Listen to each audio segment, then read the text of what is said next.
Hi everyone, Trina here, and this will be 5.1, and we are getting into the law of attraction and the mental and causal planes of the heavens.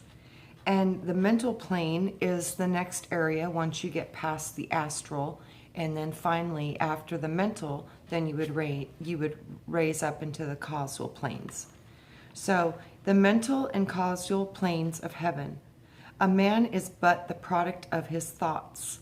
What he thinks, he becomes. Gandhi. The mental plane is a vibrational leap from the astral realm below it. As its name implies, this dimension is created by the power of our thoughts. And so, the rate of atomic vibration is even faster than the realms beneath it. Thus, manifestation here is fast as the speed of thought. Like the astral plane, the mental plane is also composed of 7 subdivisions. The lower 4 are part of the Rupaloka, the worlds of form, the lower manas, or the lower mind, the part of us that is focused on logical thought, analysis, sorting, judgment. It also uses logic to argue, reason, evaluate, and the thoughts that it produces are about concrete things in the physical. It is only when you are able to direct your mind towards more creative, abstract, or spiritual matters that it begins to nourish the development of the soul. As the soul evolves, this higher mental function over many lifetimes, finally taking its attention off the survival needs of food, shelter, money, and reproduction, the mind deepens. It becomes more observant of its life choices. It begins to witness how our own thoughts, words, and actions create the conditions of our life. Instead of merely reacting to the events around it, the soul begins to discover the energies of its own thoughts and that they have created, and it sees what part it plays in forming the positive or negative conditions around us. This is the law of cause and effect, or karma. When this level of self-reflection sets in, then the soul can finally begin to become responsible for itself, learning to steer the course of one's own life. We can make a choice to move away from negative situations and dramas, stop making self-defeating choices. We become co-creators in our own experience, the architect of our own life. Of course, the soul, the perspective, this ability to see this relationship between our thoughts and what we manifest in life takes place over time. As we travel through multiple lifetimes, we may experiment with many choices, some resulting in pleasure and some resulting in pain. This trial and error process eventually teaches us how to make wiser choices and become the voice of consciousness within the subconscious mind. The sum of these experiences is held within the soul's memory. This leads us to avoid that which causes trouble and pain and to lead a more noble, ethical life. This is how the soul learns. When we couple this growing inner awareness with an internalized moral compass, we call this conscious. The conscious is the internal barometer that tells us what is right and what is wrong. It is the inner sensor that the soul uses us to help remember what will cause a karmic backlash and what will further one's soul's growth. The conscious aspect is the angel, the angelic twin that whispers, "Don't do that," or "Yes, do that." This internal guidance system is trying to help our human part remember those choices that will yield a higher spiritual reward, and to avoid those things that will not only create suffering later on in this lifetime, or future lifetimes to come. Eventually, over many lifetimes, the soul establishes more and more control over its mental and astral bodies, so that it is no longer ruled by desire, fear, or judgment. When this finally occurs, the soul is no longer a victim to the constantly changing tides of the outer world. Instead, it becomes the human architect that learns to create its reality, not only in this world, but in the astral and mental levels as well. Those who wish to accelerate their spiritual evolution may learn how to direct their mind to work in a more focused way. This teaches discipline and sustained co-creative thought, something we will need when we get into the higher realms. By teaching the mind to work in a quiet, sustained manner in order to connect with the greater silence of spirit, we will learn how to direct it towards accomplishing our own objectives. This is why meditation is so important. It allows the mind to come into contact with the higher self. This can also be done in trance and in light trance work. This is a beautiful way to do meditation, but it's a guided meditation, and when you do it with a partner, sometimes you get better results. So don't forget, sometimes it's great to do this work while holding hands with people you trust. So, okay, where was I? Okay, so it can listen to the impulses coming from the soul itself. When the connection to the higher self is made, at the baser instincts and cravings of the body will begin to start falling away, finally allowing the mind to become a servant of the soul.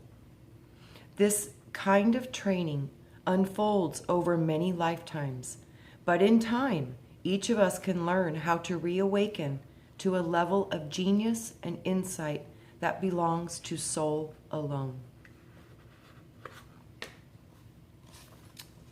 The masters tell us in the earlier ages, when people's thoughts were more directed towards the enduring questions of life and the search for God, most people spent a great deal of time between lifetimes in these heavenly realms. In fact, the vast majority of souls spent decades or even hundreds of years between their earthly incarnations. However, today we are greatly distracted by materialism, not to mention the disturbing images of violence that we see on television daily. In this dense realm, our monkey mind is rarely focused on anything for a very long time. In this dense, if for a very long time, jumping from the cell phone to the computer to the TV, from one distraction to another, family dynamics to work, the bills we didn't pay. Thus, very few of us learn the discipline of inner stillness and self-reflection. As a result, our time is spent in these higher realms between incarnations. This may last but yet only a few years, because our eyes have not been set on heaven. The shorter our lifespan here on earth, the shorter the time between lifetimes in heaven. When children die early, they return almost immediately. The longer the lifespan we have in this world, the longer the break between lifetimes, giving the soul ample time to assimilate its experiences, to review its past choices, and to make a good new plan for its new life. Once we are in all the events, earth seems distant and unimportant. So when you are in these higher realms, you don't think earth is even that important anymore. It changes you. It's like a dream that you're awakening from. I know this is true because it's very clear from the perspective that this dimension is in a higher reality than the one that we just left.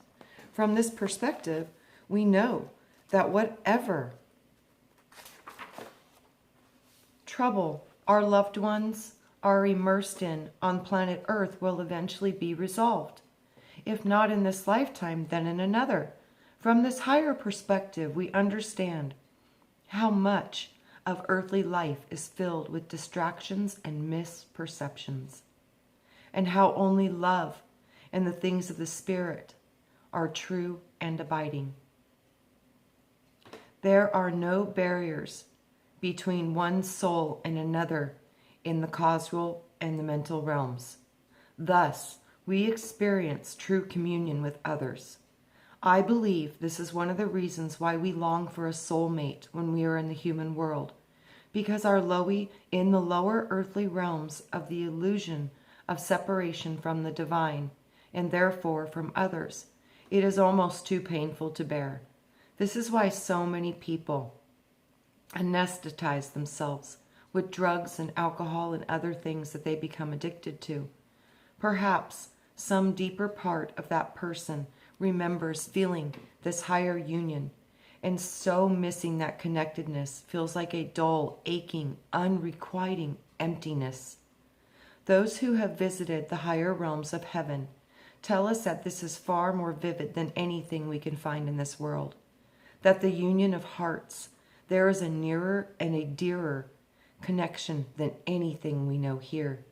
Perhaps it is because the physical world has two additional veils that cloak it, the physical and the astral bodies, thus masking our minds and hearts from the people that we meet. The power of thought.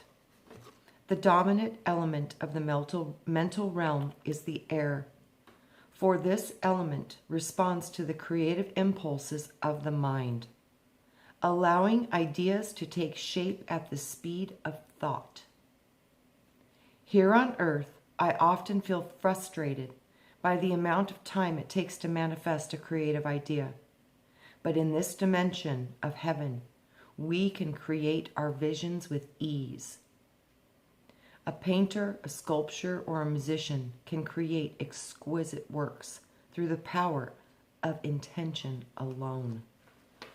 I remember time spent in this realm where I used music to create the most incredible paintings and sunsets by using sound to hurl colors onto the canvas as large as the sky.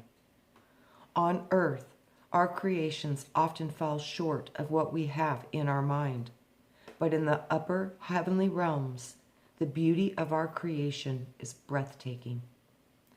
In many ways, the world we live in now seems to be in slow-mo, and it is almost so slow that we cannot seem to make the connection between what we think and how our lives turn out. Thus, it seems to take forever for us to figure out the relationship between cause and effect. That what we think and do comes back to us. Even when we have learned to focus our minds, it sometimes takes years for us to perfect our training and manifest ideas here on earth. But in the heavens, we can manifest almost instantly. And so learning how to control your thoughts is the key to being able to remain conscious in this realm after we have died. In the mental realm, the soul learns to work with its own creative powers. Souls that have not yet developed the ability to use their imaginative powers will find that their time in this heavenly realm is more shallow. For this is the quality of our thoughts that determine our reality. Here, the soul gradually learns to focus its attention on directing the plasma of the universe, working with the life force of spirit instead of against it, as we so often do on earth. Thus, the soul learns how to shape the seeds of the atomic life and assists them in growing. The soul starts small in the beginning, learning how to assist minerals, plants, animals with evolution of life. But in time, the soul learns about the delicate balance of ecosystems, and under the learning of the masters who oversee the creation of worlds, it begins to work with the other souls to assist in larger areas of creation, such as planetary systems. while in the heavenly realms is a realm of bliss. It is also a place where the soul assimilates those experiences that it had had in the realms below, transmuting this learning into new abilities that it takes with it into another lifetime on earth. Past affinities endure so that the person who has studied a subject deeply in one life will find that he or she has an aptitude for that same subject in the previous life. Those who have developed skills in music, mathematics, literature, science, healing, history, strategy, or the arts will find that these talents increase in each successive lifetime. Skills that we might need in a future life can also be studied, so that when we arrive back on earth, we will find that the learning of those activities will be much easier. Everything thought on earth is thus utilized in heaven before. Every aspiration is worked up into power. All frustrated efforts become faculties and abilities.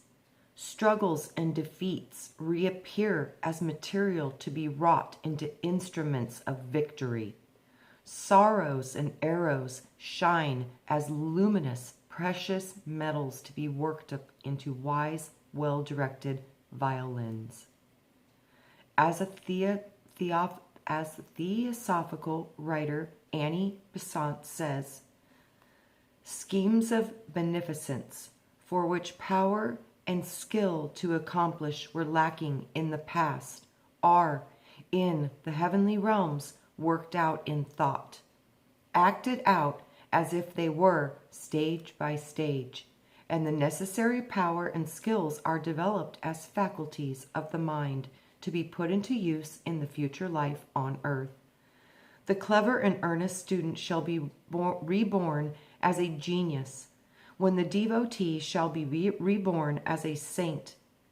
Life, then, in the heavenly realms is the land in which the mind and the heart develop, unhindered by gross matter and trivial cares, and where the progress of the future is secured.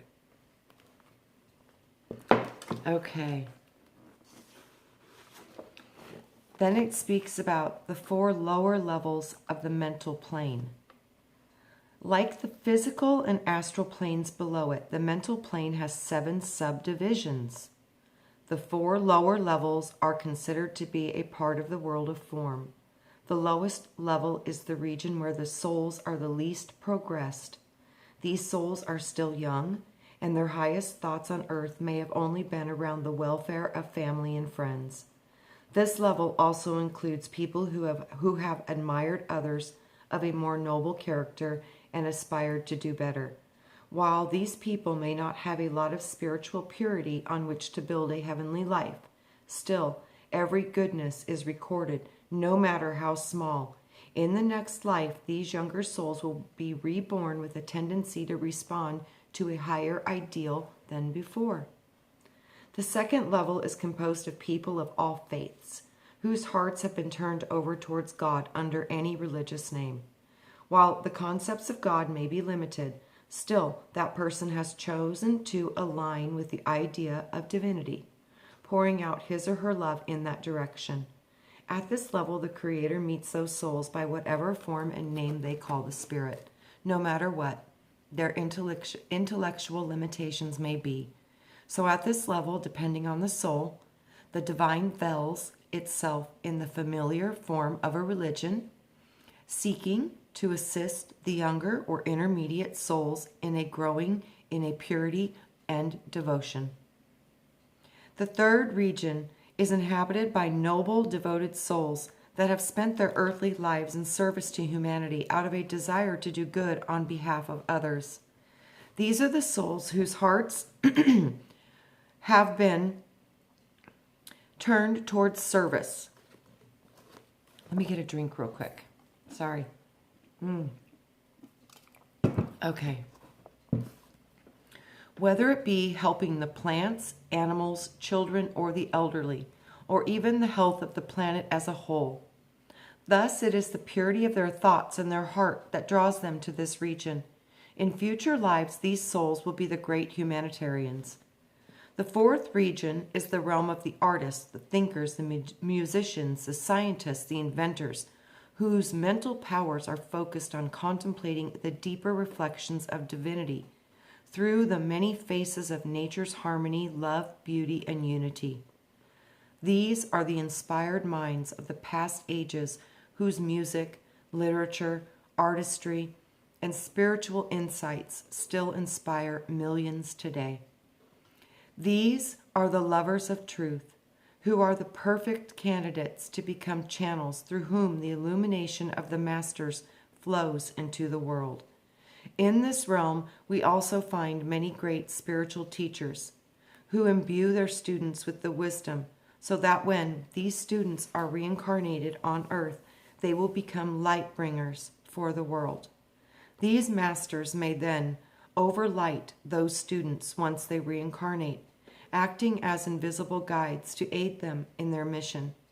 These illuminated masters send out telepathic dreams, inspiring their pupils with inventions, films, books, paintings, music, and ideas that assist them in their present and in their next incarnation. The causal plane. Once we pass through these 4 levels of the mental, we move into the formless, the non-corporal, arupa levels. This is the realm of pure perception, whose upper region is called the causal plane. Although some believe that the causal level is actually a part of the higher mental plane, this is the place where all of our positive experiences from every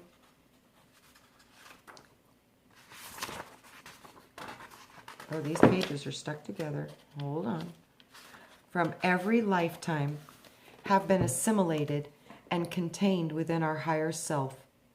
The causal body is the seed body that the soul retains from lifetime to lifetime, building its individuation over eons of time. Yet, most of us who live in this world are not advanced enough to attain this realm, at least not for very long, as Theosophist Anne Besant writes. A vast number of souls touch the lowest levels of the formless world, as it were, but for a moment, taking a brief refuge there, since all lower vehicles have fallen away, but so embryonic are they in their development that they have as yet no active powers that can function independently, and they become unconscious. As the mental body slips away into disintegration, then, for a moment, they are aroused to consciousness, and a flash of memory illuminates their past, and they see its pregnant cause, and a flash of foreknowledge illumines their future, and they see such effects as will work out in the coming lives. For here again, as ever, the harvest is according to the sowing. And how should they, who've sowed nothing for that lofty region, expect to reap any harvest therein? But many souls have, during their earthly life, by deep thinking and noble living, sown much seed, the harvest of which belongs to this 5th region, the lowest of these 3 heavens of the formless world. Great is their reward for having so risen above the bondage of the flesh and impassion, as they begin to experience the real life of man and the lofty existence of the soul itself, unfettered by the vestures belonging to the lower worlds. In the upper levels of the mental plane, the soul learns through direct knowing. It discovers the underlying causes behind all things, which may have been previously concealed by the irrelevant details of the lower realms. Later, when the soul returns to the physical world, This knowledge may be revealed in those intuitive flashes that seem to transcend any logic reason. I had those growing up. In these realms, these truly conscious soul studies, the soul studies its own history to discover the convoluted threads that are part of its master plan. The higher a soul goes in these formless regions, the more advanced it becomes in understanding. This means that when the soul eventually returns to earth, it is no longer drawn into the petty dramas and struggles of the material world, because it is more attuned to the pursuit of truth that is found in a spiritual or intellectual life. At this level, a soul may also learn to migrate any past negative deed. Mitigate, which means make null and void any past negative deeds, thus reducing the karmic obstacles it will encounter when it returns to human life. This connection with the higher self also allows it to make a more purposeful plan for future lifetimes.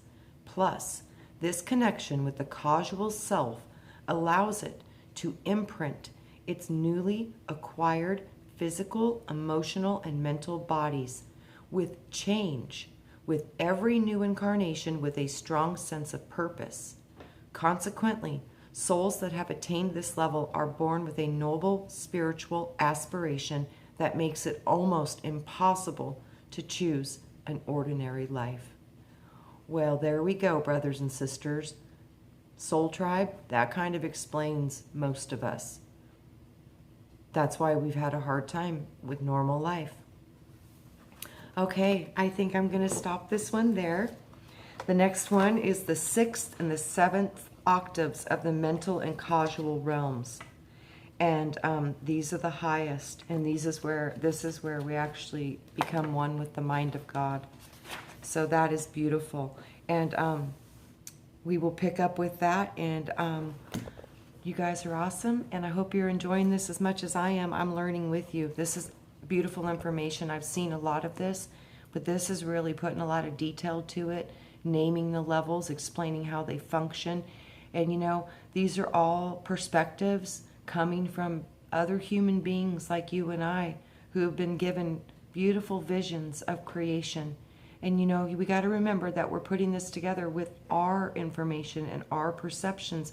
So just like Trisha writing this book, she's giving us all this information from her studies and her own visions. And arguing over details isn't going to really matter in the long run. Just like it says, what's going to matter is the truth of the essence of the wisdom. And the wisdom is what we think about, we bring about. And the stillness and the meditative spaces that we have in our mind and the love that we hold in our hearts, those are going to be the only things that matter in the long run. So everything else we need to try slowly to put aside and fully embrace the heart. I love you all. I'll talk to you soon, and I'll see you on the next one. Have a beautiful day. Favor and bliss to you all. Much love.